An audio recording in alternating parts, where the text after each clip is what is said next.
जय श्री कृष्णा। राधे राधे। आज सुनेंगे तुलसी विवाह की पौराणिक कथा।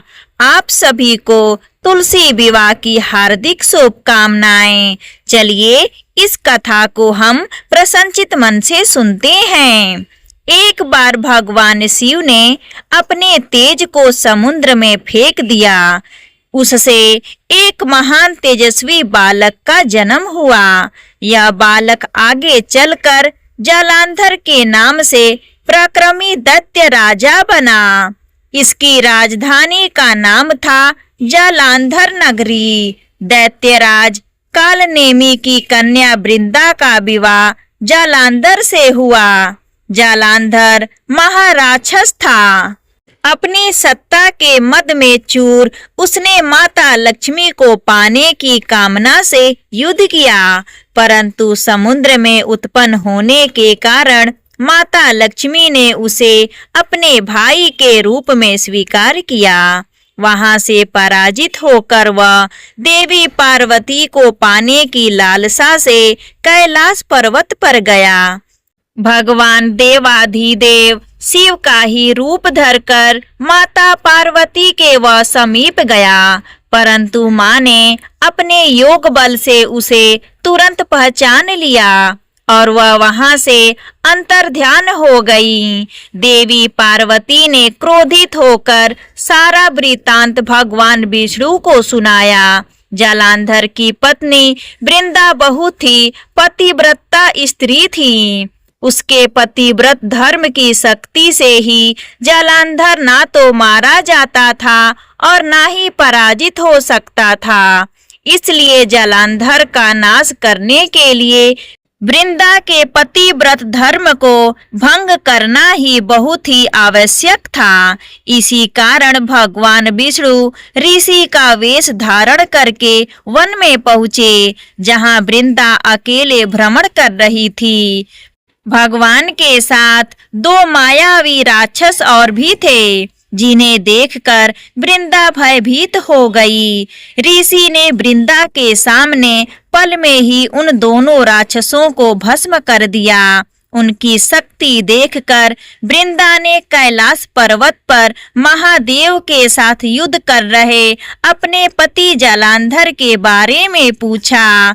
ऋषि ने अपने माया जाल से दो वानर प्रकट किए और एक वानर के हाथ में जालंधर का सिर था और दूसरे हाथ में जालंधर का धड़ था।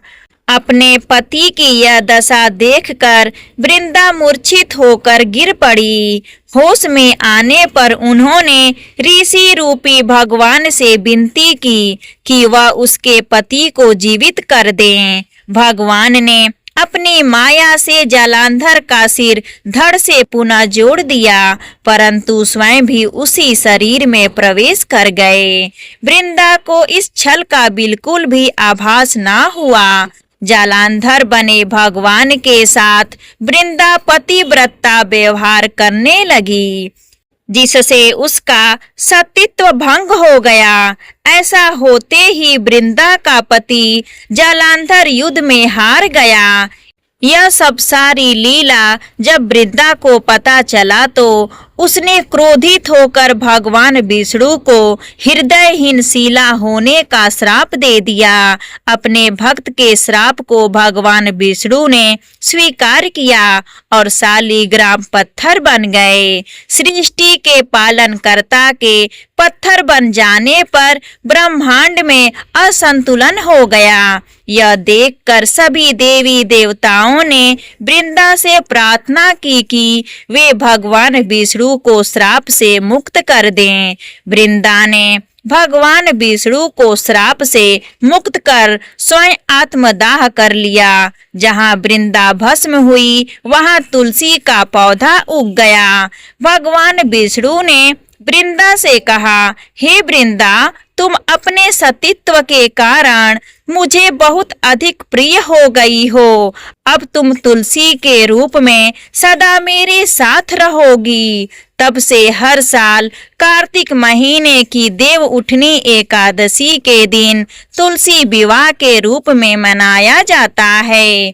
जो मनुष्य मेरे शालिग्राम रूप के साथ तुलसी का विवाह करेगा, उसे इस लोक और परलोक में विपुल यश प्राप्त होगा। उसी दैत्य जालंधर की यह भूमि जालंधर नाम से विख्यात है।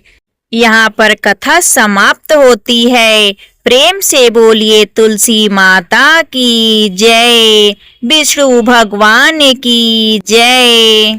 तो यह थी तुलसी विवाह की पौराणिक कथा। अगर आपको यह कथा अच्छी लगी तो प्लीज हमारे चैनल को सब्सक्राइब करें, वीडियो को लाइक करें, अपने दोस्तों के साथ, अपने परिवारों में इस वीडियो को ज़्यादा से ज़्यादा शेयर करें। धन्यवाद।